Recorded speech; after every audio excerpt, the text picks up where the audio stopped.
دا هیواد ولسونه سمې غرونه سرحدونه.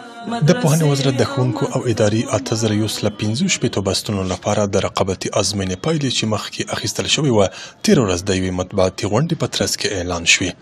په یادو مراسمو کې د پوهنې وزارت معینانو، یو شمېر مرکزي رئیسانو او د ازموینو ملي ادارې لوی رئیس شیخ عبدالباقي حقاني هم ګډون درلود. د غونډې په پیل کې د پوهنې وزارت د کیفیت تضمین معین الحاج مولوي عبدالخالق صادق ګډونوالو، میلمنو او خبریالانو ته د ښه راغلاست ترڅنګ د یادې رقابتي ازموینې اخیستلو پروسه بریالۍ وبلله او څرګنده یې کړه هغه که د شرق وي او که د غرب، هغه که د شمال وي هغه که د جنوب، هغه که د موږ هغه ورونه هزاره وي او که تاجک وي، او هغه که پښتانه وي، هغه که د قندهار سړی او که د بدخشان، چې هغه استعداد ولري، یوازنی معیار ورته لیاقت او استعداد ده.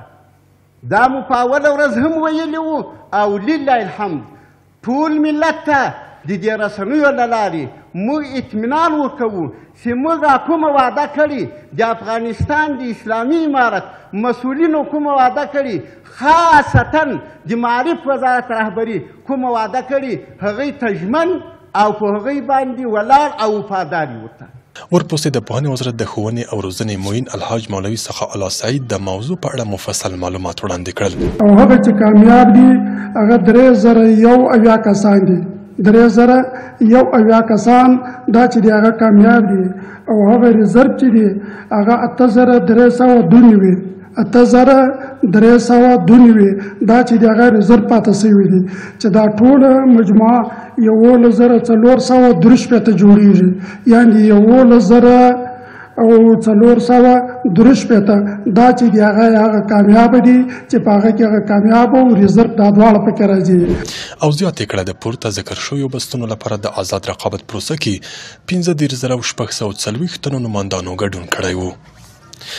په ورته مهال د ازموینو ملي ادارې لوی رئیس هم د همدغې ازموینې په اړه معلومات وړاندې کړل.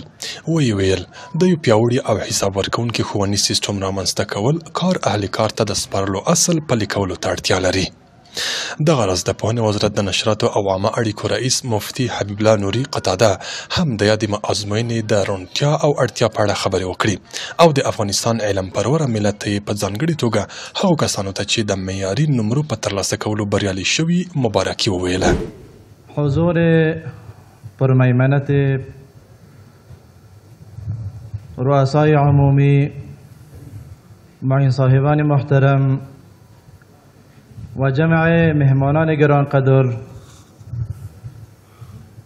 رسانه های قابل افتخار و قابل قدر را در گردهمایی اعلان نتایج 8165 بست اداری و تدریسی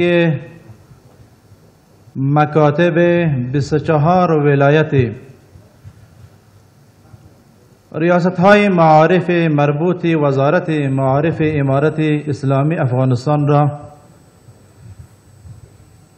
به تمام ملت نجیب و بزرگ افغانستان تبریک و تهنیت عرض می کنم. مراسم دعای په لوستلو سره پای ته ورسیدل.